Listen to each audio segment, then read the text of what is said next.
Hello, hello, Greg. Hello, Mimi. How are you? Very good. Nice to It's good see to you. see you. It's good to see you. Yes. I like the necklace.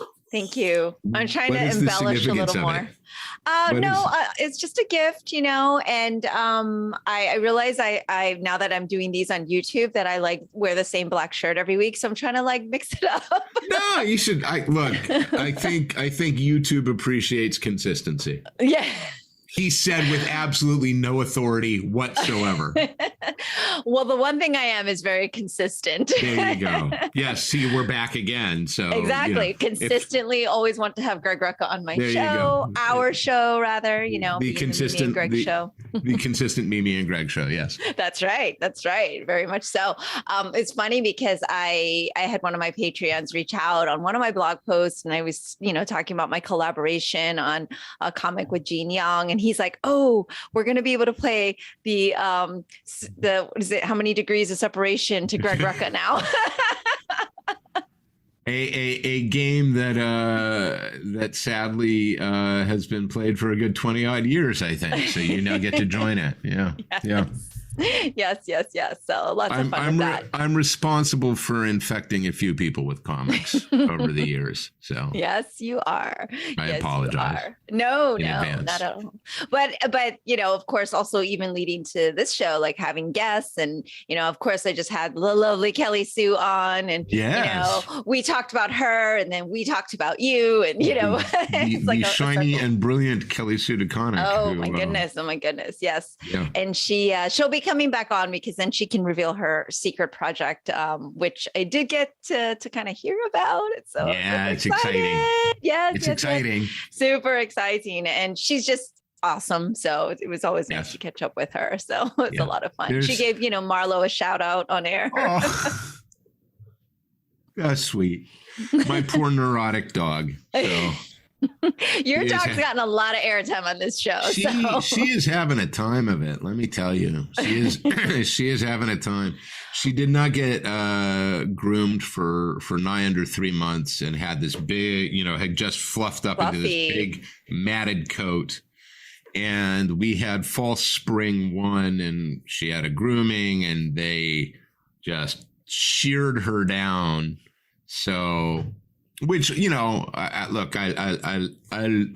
love her regardless of how she looks. Right. But her sheared down, sleek look, I find particularly aesthetically pleasing, and also really nice to pet. Like, she gets so many bonus pets after that kind of grooming.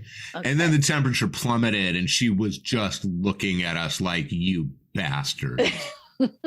You've taken away my coat. Exactly. I mean, it was like literally she would get on the bed, and when it's really cold, I will cover her with a blanket. And she has a maneuver, like when we're in the dining room and we're having dinner and her dishes are off to the side, and she'll do this where she'll be like, "I'm looking to the dish. I'm looking to you." Dish.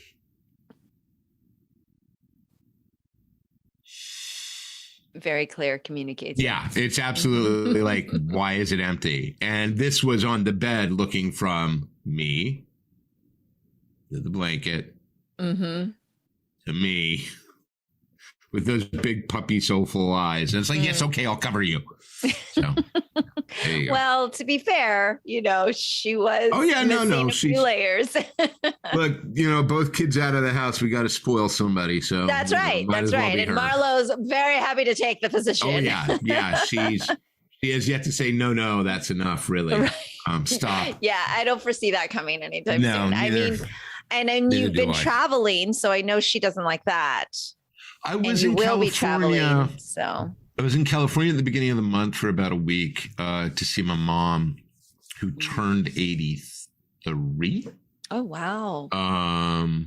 No, 82. And if she will never hear this, but she would be furious that I added a year. Yes, how dare you? I guarantee you she will never hear this. There is not a snowball's chance in hell she will hear this. It is just not. Podcasts, to her, podcasts are far too complicated. Right. And mom's got Parkinson's, and she is mentally still there. physically, it's getting very difficult. Yeah. And, Yeah. you know, Parkinson's is degenerative. Mm-hmm. There isn't the best care available to her where she lives. And I have to skirt around the NDA stuff here. I am going to be in Europe for a lot of the Old Guard 2 production. Mm-hmm. And that is starting to ramp up. Yep. I have to figure out how to skate the vague with the, you know, so there was, aside from just, you know, not having gotten to see her much over the pandemic, aside from it being her birthday, it's also the fact that I'm going to be out of the country conceivably for 3 or 4 months. Yeah. At an indeterminate time starting in the next 8 to 12 weeks, maybe. Mm-hmm. But that's sort of in flux too. It's very strange. And you've been, you know, you've seen this. The way Hollywood is like, we are doing this thing and we're getting this thing. And then the second they need you, everything moves so fast. Yeah. Yeah. It goes from 0 to you are going to be on a plane in 3 days. Travel will be intense. Yes. Yeah. And as a result, I wanted to see her. And then, you know, I got back and then there was work. And then Jennifer went out to New York for a week and then came back with Dashiell for spring break.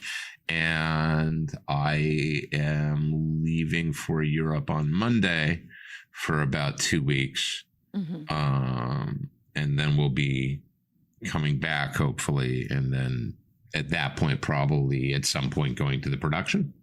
Mm-hmm. So all of this is a long way of saying that, yeah, my neurotic dog is going to be so neurotic because people are just coming and going like crazy. And she's like, where's the pack? What's going on with the pack? So. Yes. I mean, and there's been so many adjustments too. And speaking of NDAs, speaking of NDAs that we can't actually talk about. Yes. Let's violate. Yes. Well, no, I mean, we're not violating. We're just like, you know, going off of what other people have said. And so obviously the internet kind of exploded when Greg Rucka joins Ed Brubaker on Batman Cape Crusader TV series. Kind of went kind of crazy. Yeah, that one's hard to claim NDA on when Ed puts in a newsletter Craig Stucca. I love it. I love it so much. It's like, nice, Ed. He sent me it after he'd sent it out too, and he said, what'd you think? I thought it was pretty funny. And I was like, you are such a goof. I love you. And it's funny because I actually got to see Ed in person when I was down in California visiting my mom. Awesome. Yeah. He actually lives fairly close. Oh, nice. To where my mom is and where I grew up now. Oh, okay. Like on the coast or something, right? He's And so we got together for coffee and got to catch up and see each other. But yeah, so I don't think it's trouble to say Ed reached out in December and said, I don't know if you know, I'm head writer, sort of show running this thing with Bruce for the new Batman animated, and we've broken the season and we have a couple of freelance episodes, and there are 2 that we'd like you to consider. We would like you to write one of them. And he gave me 2 choices. And I said, I'll take that one. Like, I didn't even need to pause. I was like, that one. Right. And he was like, are you sure? Because I was thinking this one. I was like, no, that one. I'll do the other one too if you want. But it's I want that one. Yeah. So when it is revealed, everybody will go, of course he did. Of course he did. But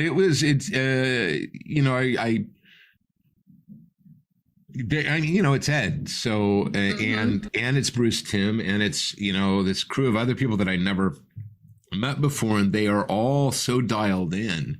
Yeah. And they basically gave me the outline to the episode and said, give us your notes. And I gave them some notes, and then it went through approvals, and they came back and they were like, okay, write it.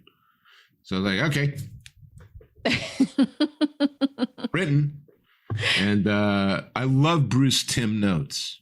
Bruce Timm notes are absolutely no bullshit, no screwing around notes. Okay. They are, and I appreciate this because it's old school. They're in red ink. Nice. And it's a circle and an X and an arrow, and don't do this and change this.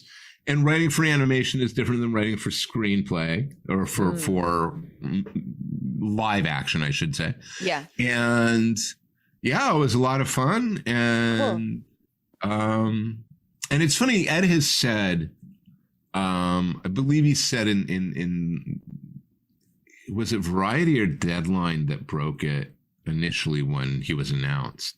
Mm-hmm. But, you know, Ed talked about how the Batman the Animated Series was sort of set the table for him. It's what and it absolutely is the same for me, right? I don't write Renee Montoya unless Renee Montoya is created for the animated series, and I meet that character when I am in grad school, you know, in the afternoons on, you know, at USC getting my graduate degree, and have been, you know, and Jen and I are newlyweds, which gives you an idea of how long ago this circle starts, right? Because I'm writing novels and I'm training to be a writer. That's what I want to do. But I get into comics, you know, because I'm a comics fan. I start with Oni. That puts me in front of DC, which puts me in front of Denny because he knows my novels, which leads to the first story I ever wrote for them was a Renee story, you know? And so it is very much, you know, time is a flat circle. Yeah. And being able to sort of, you know, at 52, come back to this place I was at 22, or at 24, you know, writing this stuff. And it's Bruce Timm, man. You know, it's like I say, there wasn't any hesitation because what Ed was offering was an extraordinary and rare opportunity. I don't think we are fortunate in our lives when something comes around that is that personally resonant. I mean, I think it's the benefit of having 30 years of work behind me that there's a whole bunch of stuff that can be. It didn't just like randomly come up. I think it's very clear why you were chosen, but it was very exciting, and you can just see, I mean, I'm not like a you know, blog follower, post, Reddit, all of that. But I mean, people have been texting me and saying things, and I've been seeing lots of like excitement about like the dream team is back, and you know, you know me, my head is so down on most stuff anyway. So the idea, I wasn't really aware. I you know, it got posted to the Discord. And then you posted as well, and it was like, oh, okay, well. But you know me, I'm not going to go out swimming in the unregulated deeps of the internet to see what people are saying, because I'm sure somebody immediately was like, great, he'll make them all gay, you know. I think the next time somebody accuses me of that, I'm going to be like, oh, that's so past. That's so 20 years ago. No, now they're all going to be gender fluid and in open relationships. You know, I mean, what can I do to really like, I keep up with the times, don't you know? I'm so woke. It's all performative. And obviously you're going to introduce everyone by pronouns first and then their name. And then you'll have like several acronyms to accompany it. Wouldn't that be the funniest thing in the world? I'm Batman. That's him. Oh, that is so a video snippet right there. I mean, oh my God. Actually, what would be awesome would be, I'm Batman, they, them. That would be even more amazing. Watch the cease and you're going to get a cease and desist from Warner Brothers now. Yeah, like, I know, right? Movie out. Don't hurt it. Yes, yes. Oh my gosh, it's just so funny. No, wouldn't it be? I mean, oh my God, it would be something. Laughing. It would be hilarious. Yeah, that might be a Saturday Night Live thing that needs to happen. You know, they can get away with it. Though, it's interesting. You've talked to Angela. We had a conversation a couple of weeks ago about, and I say this, as somebody who is very aware of the pronouns people want to use. Mm-hmm. There is an element where we were discussing the performative nature of it at certain points, like in certain correspondences, and so on. People will draw, here's my sig file, my name, parens, he, him. Yep. Like I have it on mine, just at the bottom, the signatures. Right. Yeah. And on the one hand, I'm like, that's, it is, if it's being presented as information, like so many things, there is a danger of it being presented as a tag. Mm-hmm. Yeah, it is saying, see, look at me. I'm I got it. I'm yeah. And it's like that's great that you're saying it. Are you doing it? This is not me saying don't at all. Right. Yeah. And it's just there's. It's like so many things. It gets complicated and it's nuanced. Mm-hmm. And boy howdy, we don't do well with the nuance these days. No, we sure don't. I mean, I've gotten to so many difficult conversations because of that, right? And it's like the more social justice work that I've done, the more I realize I am in circles in which that I felt that it would be important to have that there, and also, yes, also to be supportive, but also just because it's like, I realized, especially with Make Us Visible Florida, like that was something that I felt comfortable with. But at the same time, you're right. On one hand, it's like, am I just flaunting that I'm woke or that I'm, and I'm trying to like portray something. And I'm like, and then you start going down this rabbit hole of like overthinking it, which I do anyway. And it's just, it gets complicated. But then other people get so angry, like it's such a trigger,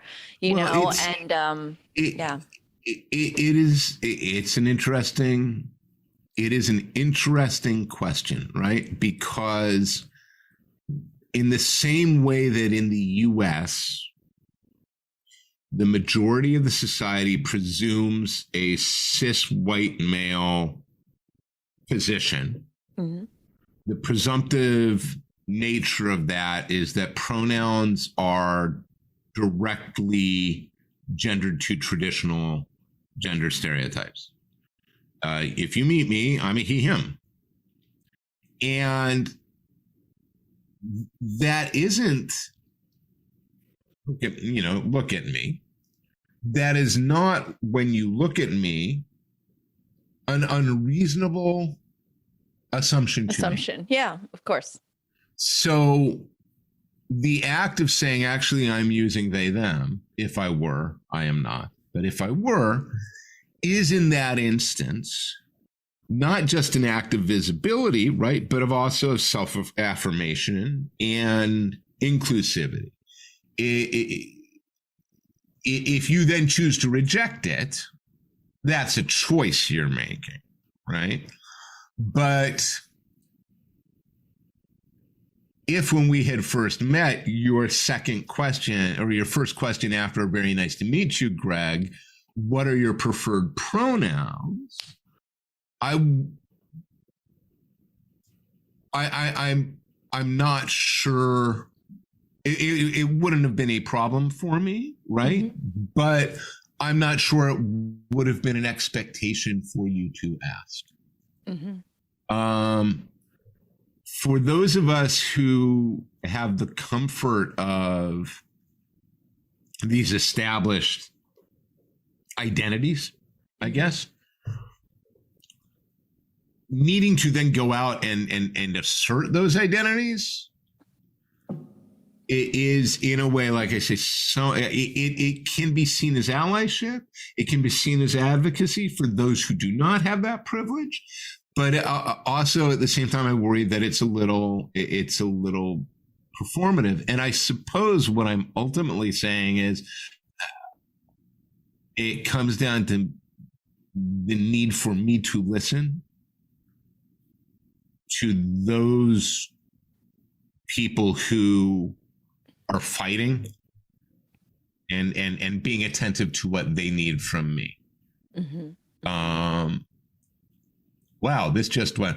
All right, you want to talk about the war? I mean, where else do you want to go? That's something that happened while I was away, right? Well, we really went back into, we went back into like COVID discussions where we're like, oh, and all this. Well, I'm also in Florida, right? And so I also feel that like I'm in a different place where it is important to constantly ensure those around me in my environment that I am an ally, right? And so I think there's also a difference of, hey, I'm in New York City, or I'm in, blah, blah, blah. And it's like, right, or Portland perhaps, or whatnot. And I'm and literally, you have the added issue of you're an Asian woman. Yeah. So,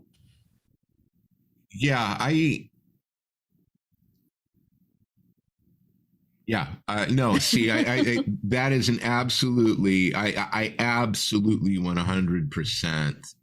And I guess that's it. I'm in a doubly privileged position. I am in an environment where anti-gay, anti-trans legislation is not going to get passed in Oregon with this governor. It's just not going to happen. Yeah. What's happening in Idaho? What's happening in Georgia, what's happening in Florida, what's happening. I mean, the list goes on, is so horrifying and frightening and mean. It's just mean. And the precedents that are being created, if these things stand, are absolutely terrifying, because it is literally one step from you cannot say gay to you cannot say Muslim. You cannot say Jewish. You cannot say black. You cannot say, you know what I mean? I mean, it is literally, you cannot say slavery. Yeah. I know what you mean. It is. It's been very jarring, and my heart's been breaking like over the last several weeks with this whole legislative session and in all the meetings that I'm in and all of those circles and stuff. And that's why it's like, so this is why I especially choose like on my Zoom calls, like all of these things I feel like are very important in the environment in which I am. At the same time, I am not also like, I don't get mad or whatever when people don't put their, you know what I mean? It's not for me. It's not for me to say, right? And but you're right. Passing judgment on anybody else. Yeah, of course. But it is concerning that things are performative, and that's the whole thing about social and everything too, right? Like, like the whole Ukraine thing. I mean, oh my God, like some of the posts that I've seen that have been forwarded to me, because I've been disengaged, but people are sending me stuff where they're like, just, it's performative, right? Like their support for the Ukraine and all of that. And it's just like, no, here's a list of things you can do if you want to support. You don't need to do these things, but this is the nature of our society. Though I will say, and I probably should have gotten there faster, but I think, in listening to what you just said, the act again, specifically talking to you about what you're doing. Yeah. Your insistence on putting that out there and saying, use he, her, or she, her, or, is right now where you are a form of protest. Right. Yeah. It is actively defying your government, your state government. Mm-hmm. Right. It is acknowledging something that they are trying to erase. I acknowledge trans identity. And in that sense, then it is pure advocacy. There's nothing performative about it.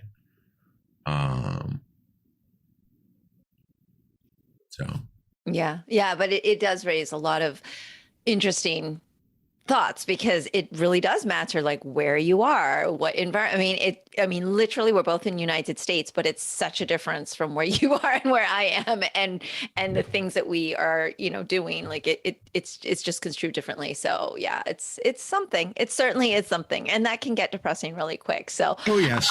Going back to comics. Oh right, okay, yes. Let's talk about comics. Right, back to comics.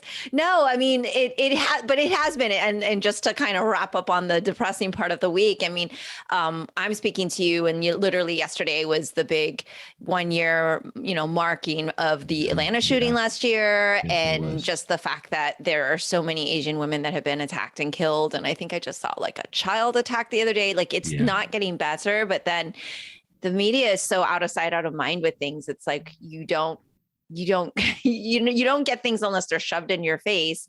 And as you and I have talked about many times, like we don't search things out, but we're in a really tough time. Like we've talked about this through COVID. Like there was some dark times with COVID, and there was a lot of really crazy stuff, of course, kicking off with the murder of George Floyd. And there was all that uprising and upheaval. And then but you're looking at now, I'm like, Oscar and I sit here, and it's like, we struggle to feel happy, because it's like we almost feel guilty when I know people are living in a tunnel in Ukraine, and they've they're hiding, for their lives, and they're trying to escape. And I just like, you almost have this sense of like, how am I supposed to feel right now? But all of these things are happening. And I know in the world, there's always something happening, like not to say that this is the only thing, like, in Rwanda, there's something always happening. And, I get that, but, it's still not, like, as human beings, we're not wired for the amount of incoming information that we're getting in this era. I mean, we're not. It's too much. I think that's it. And part of that means, I think, that, humans are naturally, it takes effort to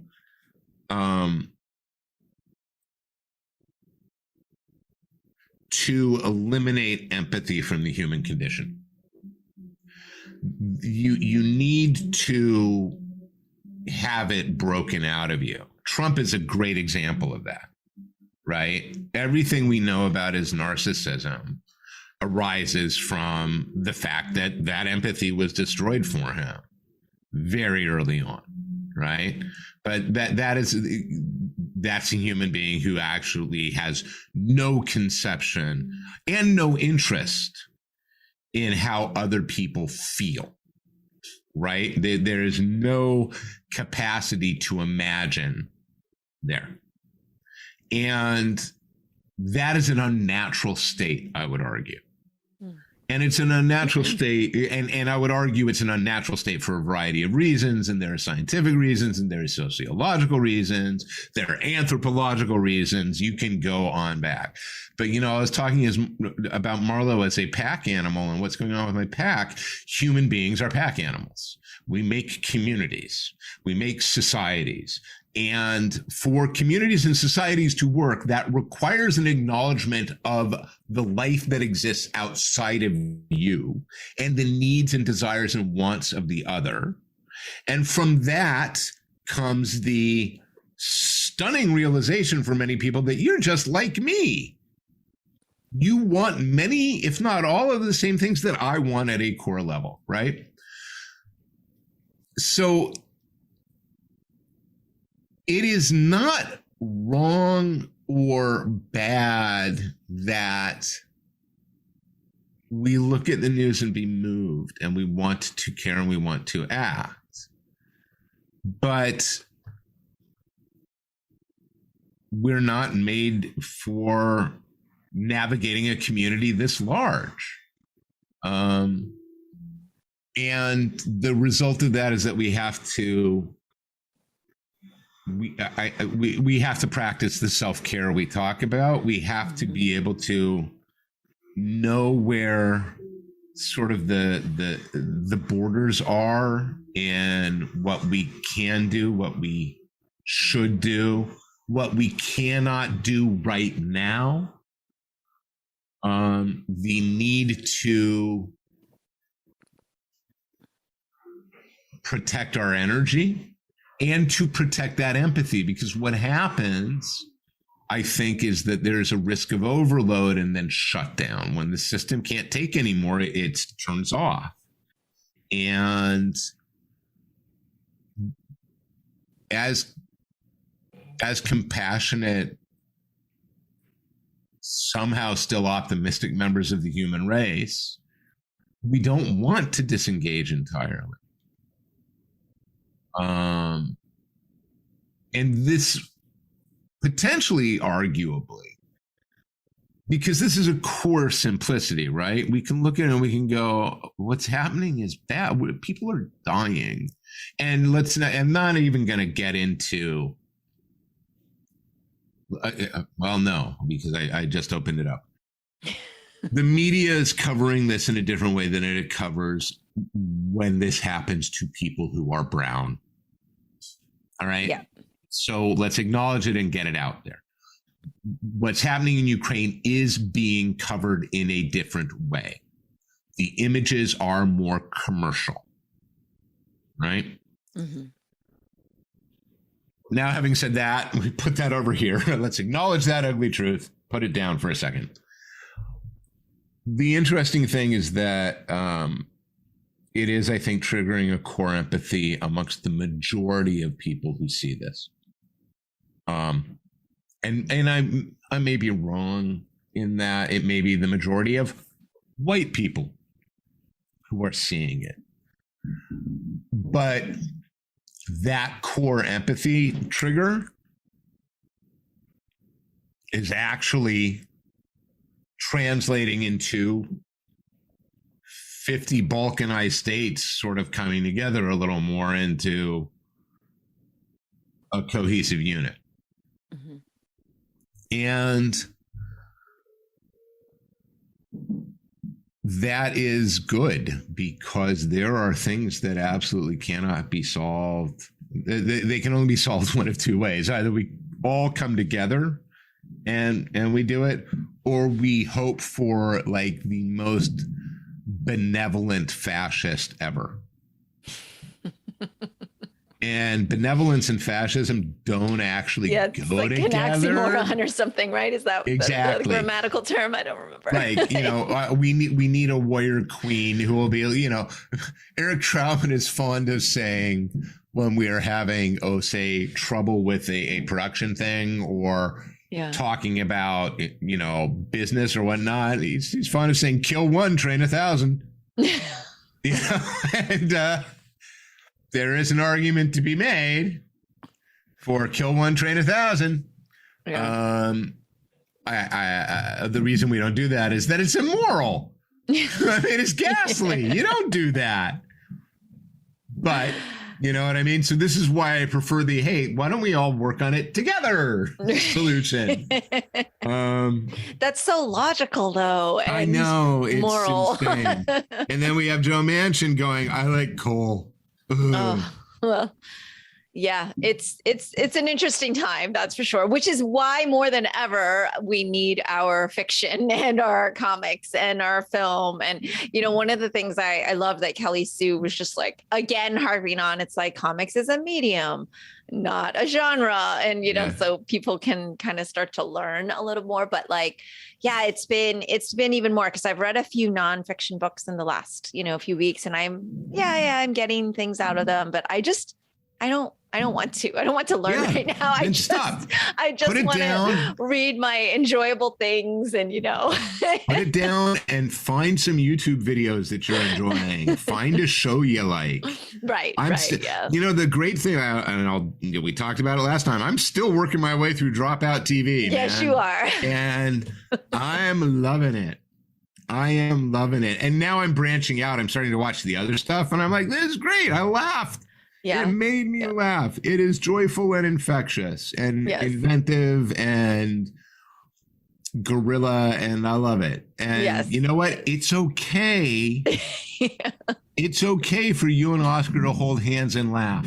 Yes, I know, right? That's the thing. Yeah, we have to, or we won't survive, to be honest, right? Like there's no survival if you just try to take all that on. It's just yeah, no, we gotta, as we seem to do. So we should call it the Mimi and Greg self-care show, I guess. Okay. I mean, no, I don't think that's a good title. You could ask the Patreon to be like, what do we call these?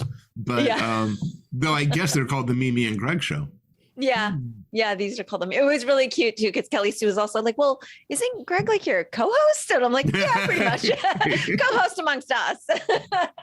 Next time we'll both interview her. Right. Oh my gosh. We should totally do that. Well, hopefully we'll catch you in between your travels and everything, because that'll actually be a lot of fun. But it's not the last time. And and at some point, I would love to be, I would love to be able to do this from wherever I am. Yes, I'm game. Point, so. I'm totally game, or I'd like to be there.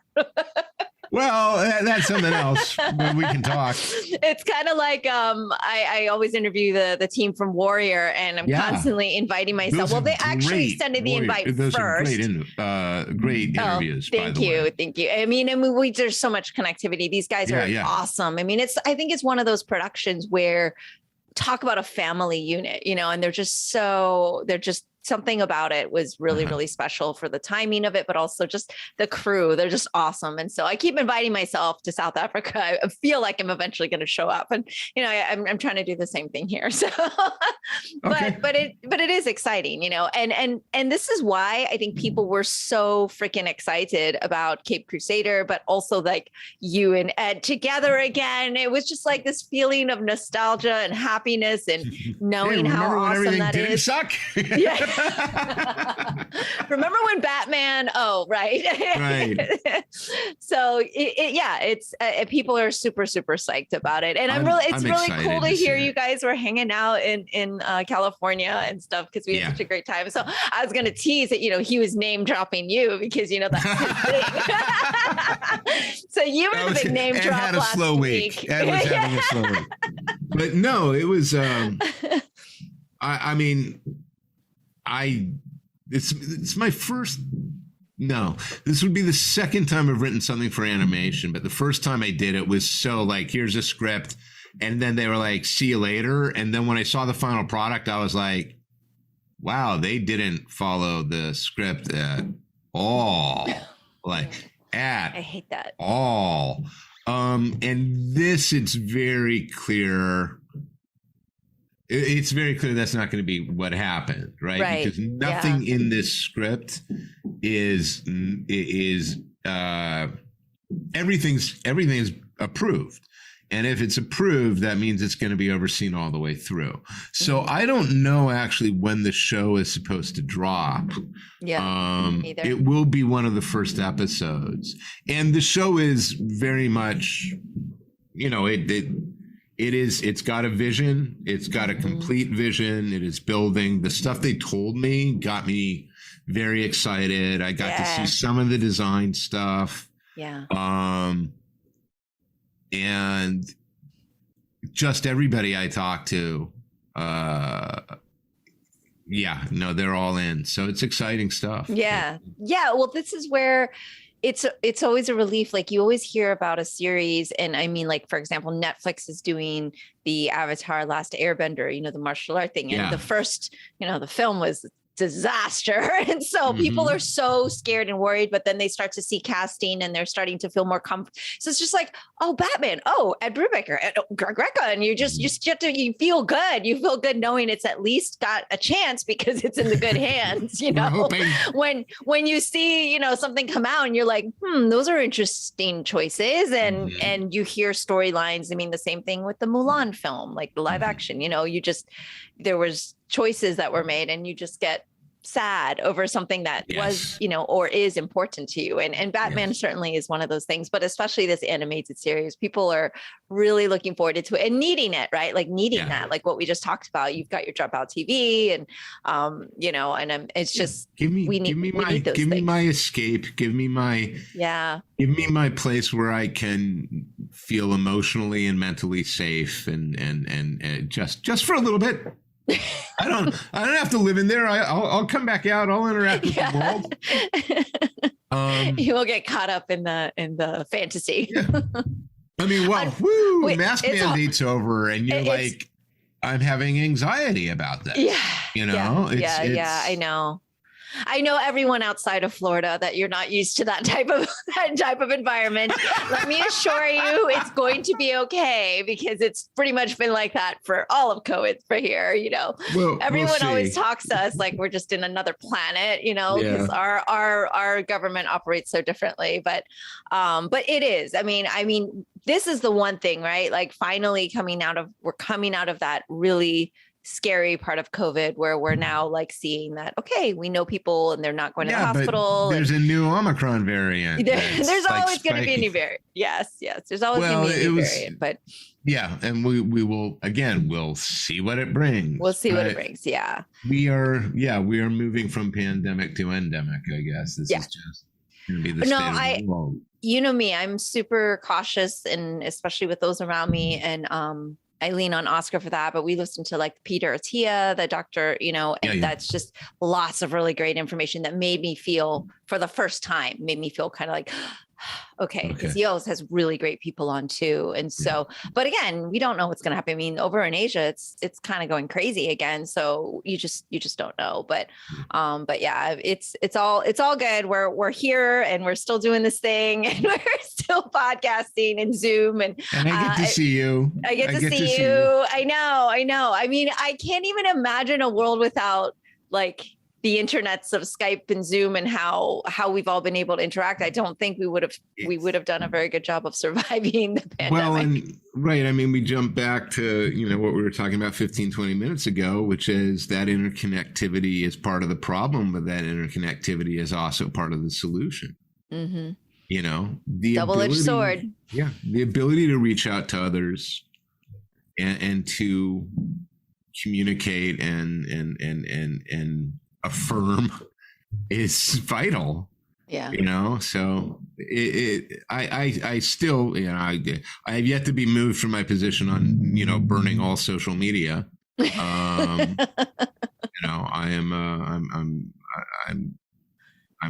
yet to see any evidence that it does more good than harm. Right. This is the thing. It's the key there is more good than harm. We get that there is good that can come of it, but it's the scale.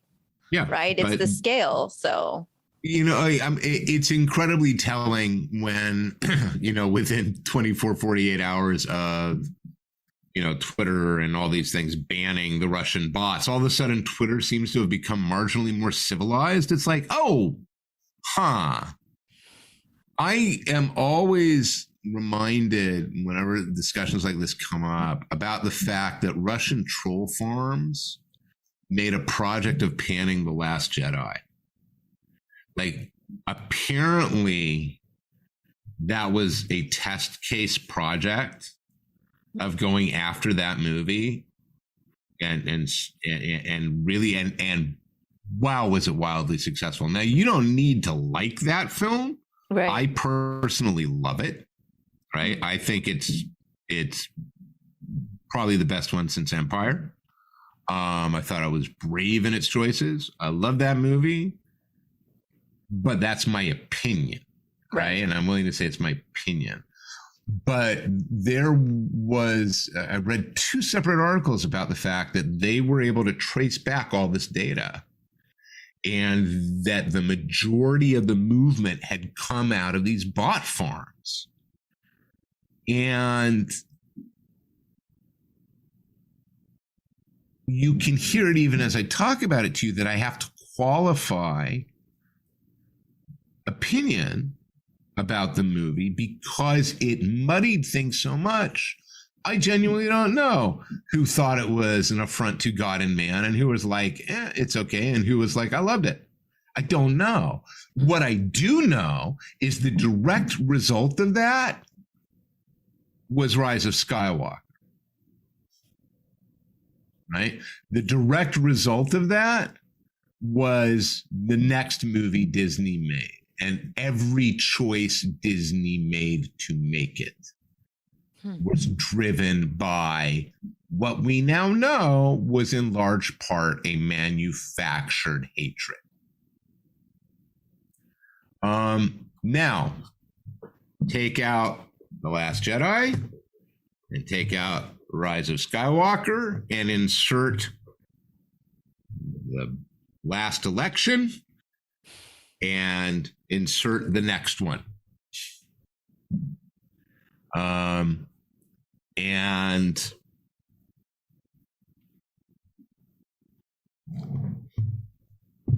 insert Ukraine, insert anything you like there. And the propaganda weaponization and the absolute moral bankruptcy and advocacy of Google and Facebook and Twitter, and the list goes on, and even TikTok, all of these places, it is unforgivable. It's unforgivable. There is a desperate need to regulate this shit. There are plenty of places, more than ever, too. Yeah. There are plenty of places on the internet people can go to say whatever the hell they want.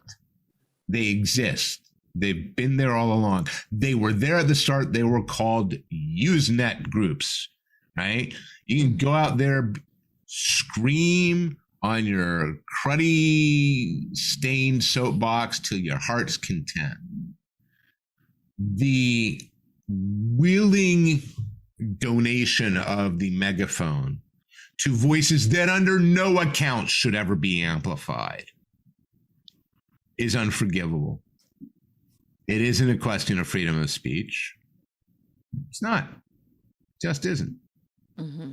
Yeah, I agree with all of that. I mean, this is something I've been concerned about. And of course, now you're hearing, here's because Russia, the sanctions actually have been a little bit effective and they're getting a little bit pissed off. And like, gee, how are they going to fire back? I mean, they're not just going to throw nuclear bombs right away. Like the cyber is like the first line, right? And so it's like, they've already done a pretty good job of disrupting, and it's only going to get worse. So I'm not looking forward to any of that, and not looking forward to any of that.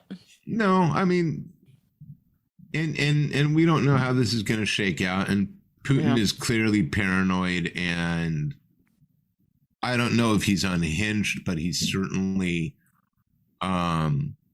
operating in a self-validating bubble where facts don't actually enter into it. Mm-hmm. I don't know how it's going to shake out. I do know that Russia was never our friend and never has been. Right.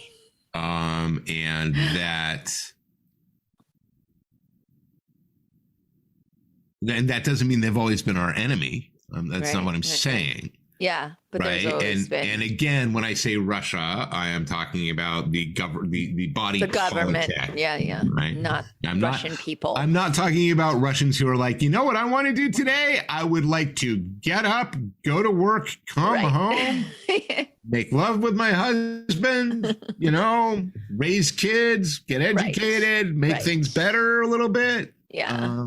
And actually seeing the Russian people protesting and just like that bravery was really hard. Did you see the footage of the woman who had a blank sign and got arrested for it? No. Yeah, literally, I think she was in St. Petersburg, and there's just footage of this woman holding up a literally white piece of poster board, nothing written on it, and the cops dragging her away. It's like, yeah, that's what authoritarianism looks like. Mm-hmm. That's what it looks like. Yeah, it brings back a lot of frightening imagery for me. I'm always worried about what China is going to be doing next. And I honestly, and I've said this before, and probably just like putting that nail in that coffin, that I don't actually think I can go back to China based on how vocal I've been. And I feel like I'm not nearly important enough to be of interest, but at the same time, they can do whatever they want. So I actually feel like it would not be safe. But yeah, I mean, it brings back that whole Tiananmen Square thing. And then the fact that when we would go to Tiananmen Square, right before you get off the bus, they tell you that never happened. We're not allowed to talk about that. And if we talk about it, they may come and take me away as a tour guide because they'll think we told you about it. So don't say anything. And we're just like, oh, okay. Yeah, guess what? It did happen. Except but it's Orwellian. It is Orwellian. Yes, it's Orwellian. Exactly. And the situation with Russia and Ukraine bears directly on China and Taiwan. Yep. I know. This is the first thing Oscar said. He's like, "Oh, Taiwan, poor Taiwan." And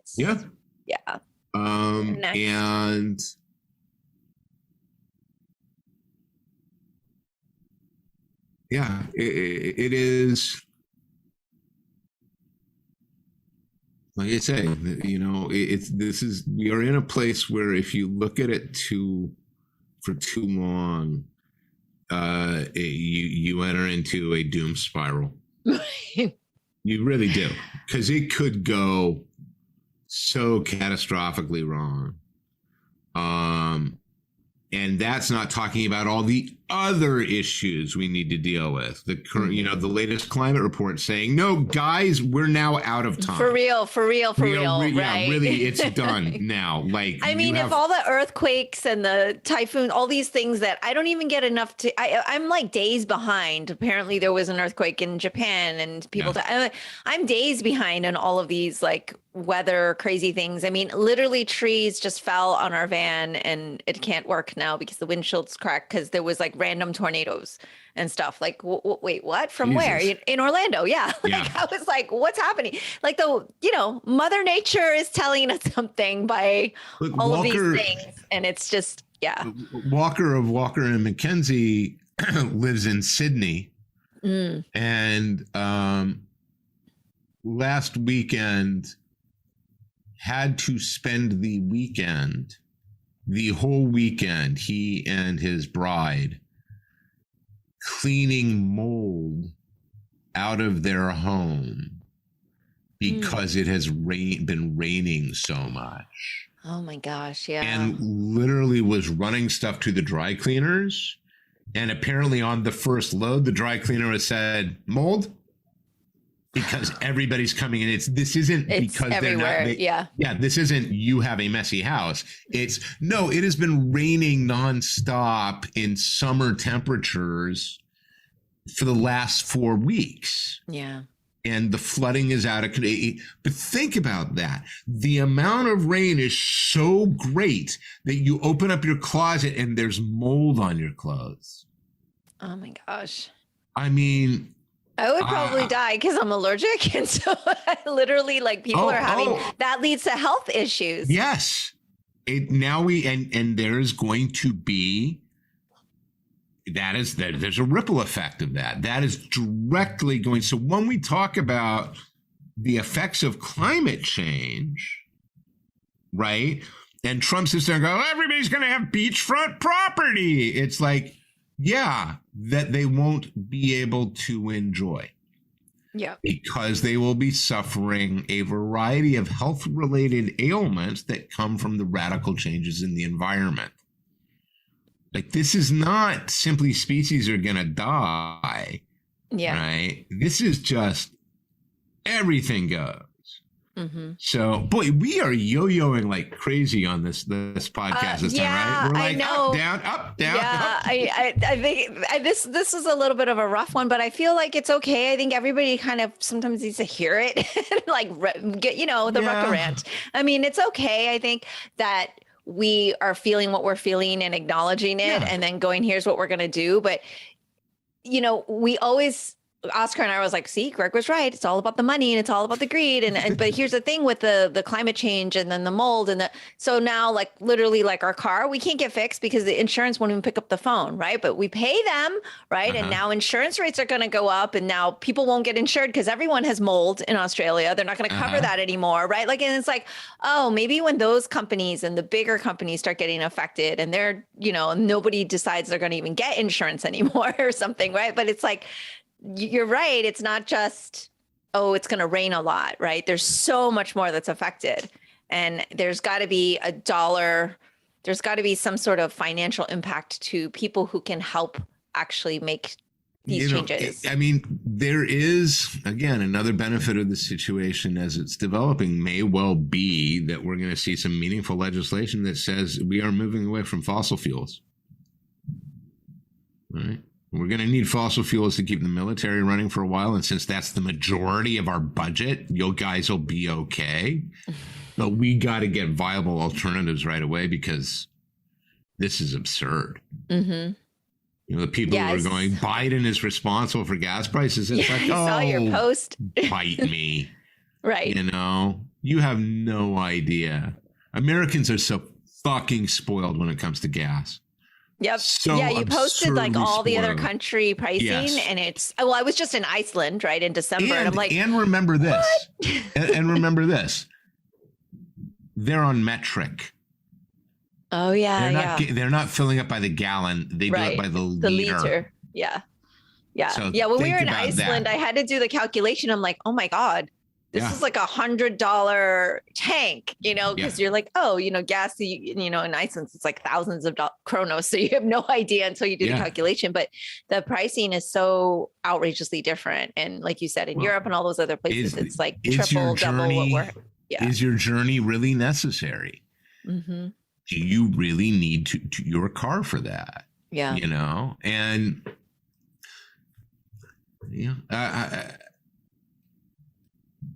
under the right conditions, we have seen that people unite in adversity. And maybe the positive note to end on is that for all of the dreadful uncertainty right now, Putin made a horrible miscalculation and thought that the West would continue to do what the West has been doing for the last 20, 25 years. And instead, everybody sort of looked up and said, no. That's not cool. Stop it. And we can't stop you, but we can hurt you. Mm-hmm. And maybe we will have to be moved to stop you. And then we get into a whole other theoretical discussion, but we shall see. We'll see. We shall see. All right. Well, on that note, we have to lift our heads up. We do. We have to take care of ourselves. We have to give the help where we can. We have to look for the people who are helping. Mr. Rogers advised us, right? Mm-hmm. And, as Dan Rather got a whole bunch of stick before he stopped, being an anchor. He used to sign off. For a while, he was signing off saying courage. And I remember at the time people were like, oh my God, there's something to that. Courage. Because courage requires hope. Courage is a thing that I think most of us have far more of than we give ourselves credit for. This is time for courage. Because it takes a lot of courage to get up in the morning these days. Yeah. Yeah. You can do the Kelly Sue route, get out of bed because of spite. Spite. Right. Or, or courage. But, you can have a cup of each and figure out what the day needs. So. Absolutely. Absolutely. All right. Well, on that note, until next time, I'll definitely make some show notes to have a light episode next time. But this one's all over the place, guys. First time. I think it's pretty typical of our show. Not worried about it at all. We should do a theme show. That's what you should do. A poll. A poll? Okay. Yeah, do a poll and be like, they have to do the show. And they're not allowed to say this, or we're not allowed to say puppets. Social media. Yeah, or the orange shit Gibbons name or something. Just anything. So, I'm sure we'll figure it out. I'm gonna put it out there. I will take that advice. Yeah, it'll be entertaining. It will be. All right. Until next time, sir. Always good to see you. It's great to see you. Give love to Oscar, and I look forward to talking soon. Thanks. That's all for today's episode. Thanks for listening to The Sifu Mimi Chan Show. Please subscribe and rate my podcast on your platform of choice and leave a review. You can become a patron of the show at patreon.com/SifuMimiChan to help keep this podcast going. Follow me and interact on social media at Sifu Mimi Chan on Instagram, Twitter, or Facebook.